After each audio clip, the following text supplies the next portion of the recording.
A rocket launch used to cost $54, $500 for every kilogram it carried. Today, SpaceX does it for about $2,700. They are racing to get that number down to $100.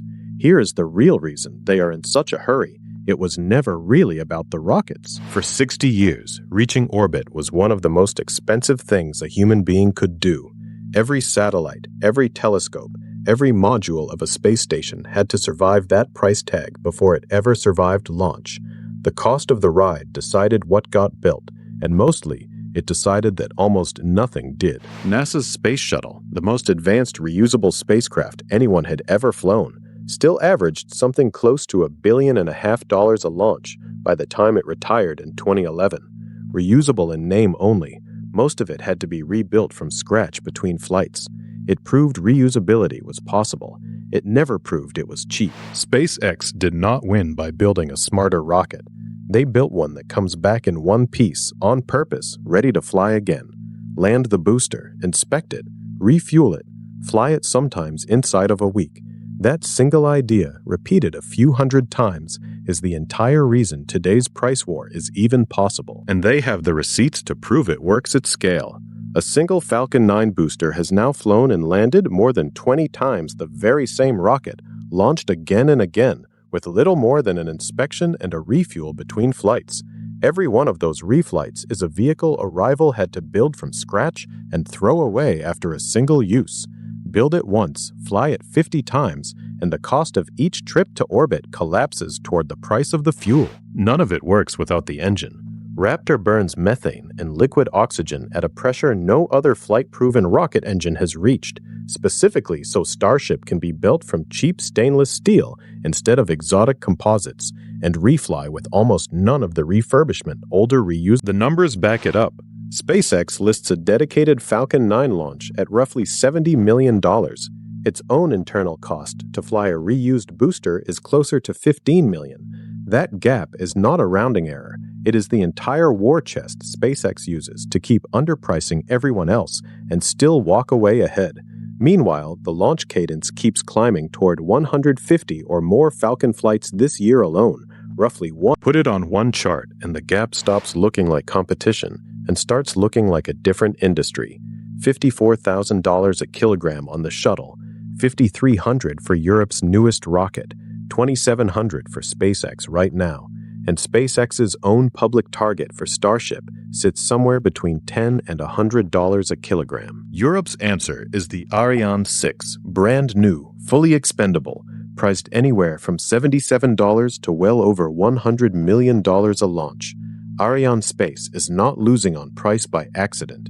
Europe keeps flying it anyway, because the alternative is having zero independent way to reach orbit at all. United Launch Alliance built the Vulcan Centaur the same way, expendable, government-backed, unable to fly often enough or cheap enough to matter on the open market.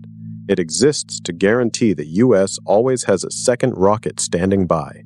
It was never designed to win a price war, because nobody expected there to be one. Then, on May 28, 2026, Blue Origin's New Glenn exploded on the pad during a routine static fire test in Florida, one of the largest rocket explosions in U.S. history.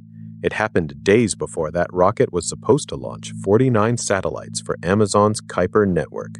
The blast did not just destroy a rocket, it knocked out the only launch site Blue Origin had. And here is the detail that says everything about who really holds the leverage. Amazon's Kuiper, a multi-billion-dollar network built specifically to rival Starlink, has fallen so far behind its own deadline that Amazon booked more than a dozen launches on SpaceX's Falcon 9 just to get its satellites off the ground. SpaceX's single biggest would-be competitor is now paying SpaceX for the ride to orbit.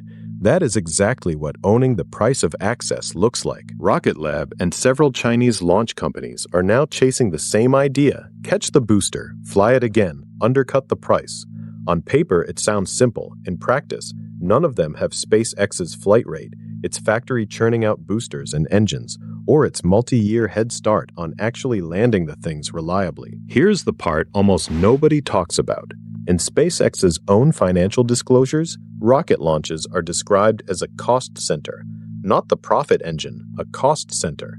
The part of the business that actually makes money is not the rocket at all. It is Starlink. SpaceX's satellite internet arm is on pace for roughly $20 billion in revenue this year, with an operating profit somewhere near $14 billion by a wide margin, the most profitable thing the company does. Launch and even SpaceX's newer AI ambitions are, in their own words, the expensive part. Starlink is projected to grow from about 9 million subscribers in 2025 to nearly 17 million by the end of 2026. Every one of those subscribers needs a satellite in orbit above them, and every satellite needs a rocket cheap enough to launch by the 1,000 without blinking. So why keep undercutting everyone on launch price if launch barely pays for itself? Because cheap, reliable, fast turnaround access to orbit is the only reason Starlink can exist at the scale it does. SpaceX does not need every rocket to turn a profit. It needs every rocket cheap and frequent enough that nobody else can build a satellite network to compete with it. And Starlink might just be the opening move. Cheap enough launch turns orbit into real estate, a place you can build things, not just visit. In-space manufacturing of materials that only form correctly in zero gravity. Orbital data centers cooled by open space instead of rivers of fresh water. None of that pencils out at $54,000 a kilogram. Almost all of it pencils out at $100. This is not purely theoretical anymore. Small companies like Varda Space are already flying capsules that manufacture pharmaceutical crystals and specialty fiber in microgravity and bring them back down for sale on Earth. Tiny operations today, except tiny is exactly what every new industry looks like right before cheap transportation turns it into a real one. Analysts already put the global space economy at roughly $626 billion in 2026 on a path toward $1 trillion within the decade. Whoever controls the price of getting there controls who gets to build in it first, and right now, only one company controls that price. Here is how seriously the market takes that story. SpaceX is preparing for a public listing valuing the company at somewhere around $1.75 trillion against roughly $11.4 billion in current annual revenue. That valuation is not a bet on rockets. It is a bet that Starlink and everything cheap launch unlocks after it is worth more than the entire rest of the space industry combined. That is the long game hiding inside a short-term price war. Every dollar SpaceX shaves off the cost of reaching orbit is a dollar closer to a moon base running its own factories, an asteroid economy, orbital compute clusters running AI at a scale no data center on Earth could ever cool. Nobody else is pricing rockets like they are already living in that future. So the next time SpaceX drops its price again, and some rival quietly struggles to match it, remember what is actually happening. This was never a fight over who builds the cheapest rocket. It is a fight over who gets to own the next economy, and SpaceX is making sure the price of admission stays too low for anyone else to compete. If you want to see exactly how far that price war already went, and why SpaceX keeps blowing up its own rockets on purpose to get there faster, the next two videos pick up right where this one ends.